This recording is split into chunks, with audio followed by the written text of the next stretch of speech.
Windows 11 is, in 2026, undergoing the most substantial set of changes since its initial release, and most of those changes are not being communicated to users in ways that make the scope of the transformation clear. Microsoft's public messaging emphasizes specific features, specific improvements, and specific security enhancements. What the public messaging does not do is explain that taken together, the changes amount to a fundamental repositioning of what Windows is as a product. The operating system that users installed, in some cases just a year or two ago, is becoming, through a series of incremental updates and policy shifts, something meaningfully different from what it was. The direction of the change is clear if you know where to look.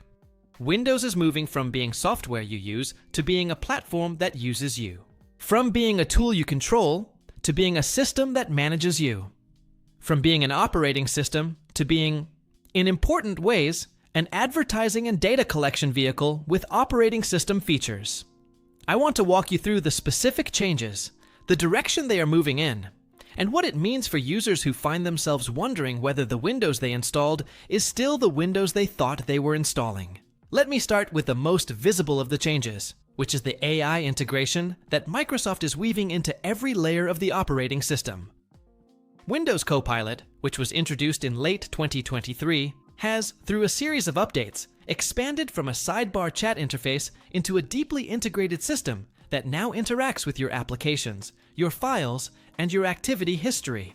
The expansion has been gradual. Each update added specific capabilities that seemed modest in isolation.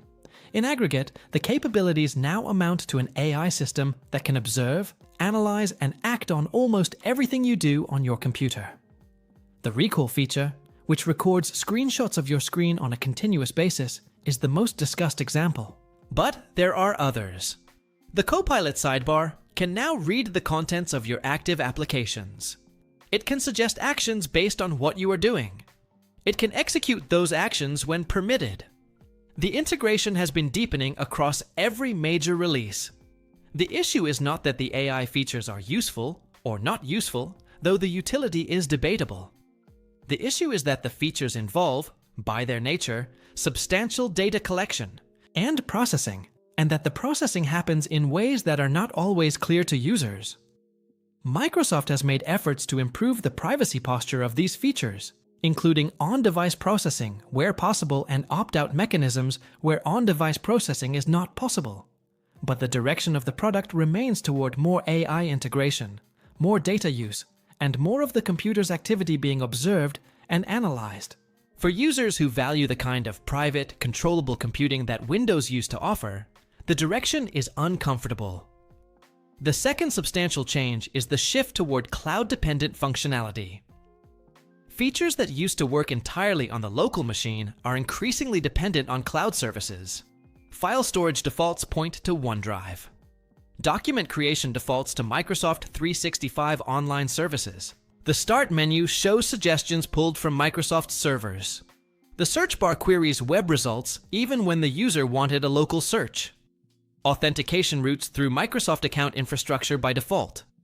Each of these individual shifts is defensible as a product choice. Cumulatively, they mean that a Windows 11 installation that is not connected to Microsoft's cloud is a meaningfully less functional product than a Windows 11 installation that is connected. And that connection implies continuous data flow to Microsoft. The third change is the intensification of the advertising presence in the user interface. The Start menu shows suggested applications, which is a polite way of saying advertisements for applications Microsoft wants you to install. The lock screen shows Spotlight content, which is a polite way of saying advertisements.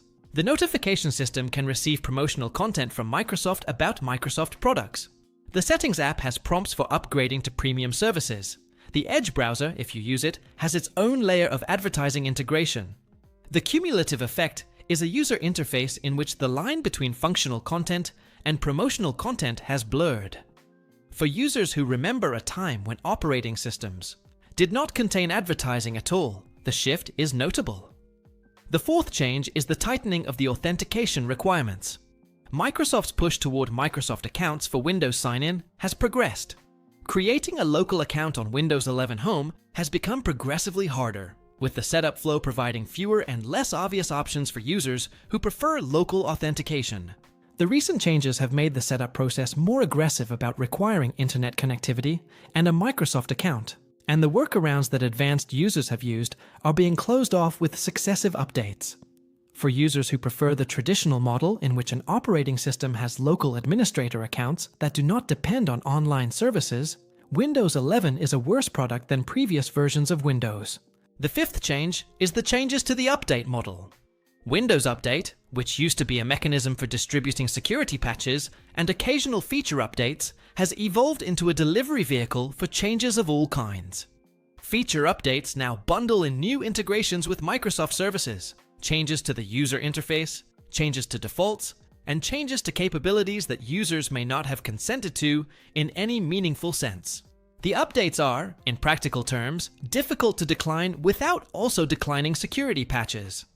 The bundling means that users are forced to accept commercial changes as a condition of receiving security updates, which is not a bargain users have meaningfully agreed to. The sixth change is the subscription creep. Features that used to be part of Windows are increasingly behind subscriptions. Microsoft 365, which is necessary for full functionality of the Office integration, is a subscription. OneDrive, which is heavily integrated into the file system, has free and paid tiers, with the free tier not sufficient for most use cases. Game Pass, Xbox Live, and various other Microsoft services are integrated into the operating system and presented as parts of the Windows experience, even though they are separate subscription products. The boundary between what you get with Windows and what requires additional payment has become less clear, and the pressure to add subscriptions has increased. The seventh change is the hardware requirements and the implications for device longevity.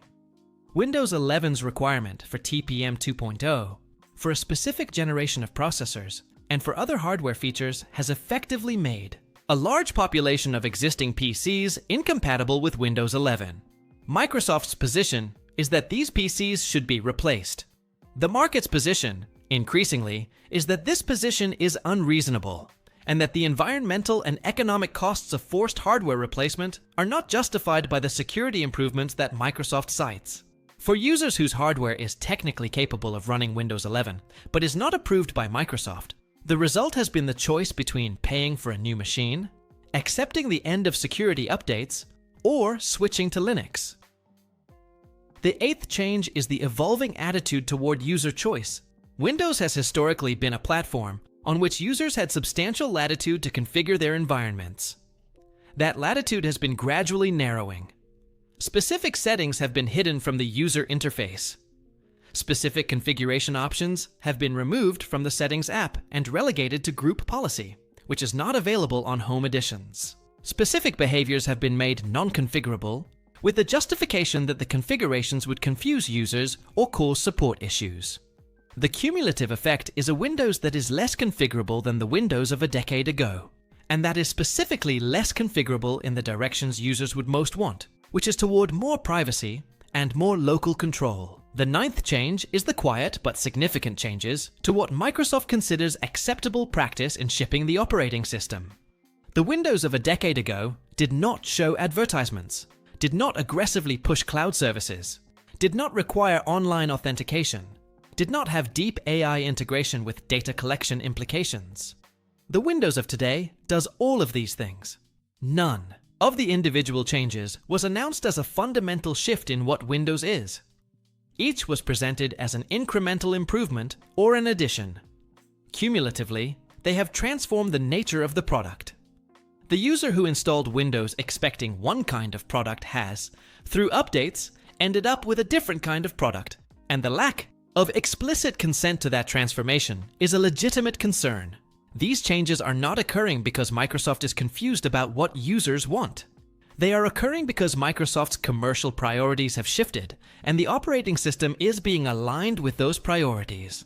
The operating system that makes money through license sales has different characteristics than the operating system that makes money through data collection, advertising, cloud subscription revenue, and service integration. Windows has been transitioning from the first category to the second category for years. The transition is not complete, but the direction is clear. For users who are finding themselves uncomfortable with the direction, the options are several. Stay on Windows and accept the direction, with whatever mitigations you can apply. Stay on Windows and fight the direction through aggressive configuration, which is possible but ongoing. Move to Linux, which is increasingly viable for a wide range of users. Move to Mac, which has different problems but a different commercial orientation. Move to Chrome OS, which has its own trade-offs. Each of these options has its own costs and benefits, and the right choice depends on specific circumstances. What I want to emphasize, however, is that the status quo is not a neutral choice.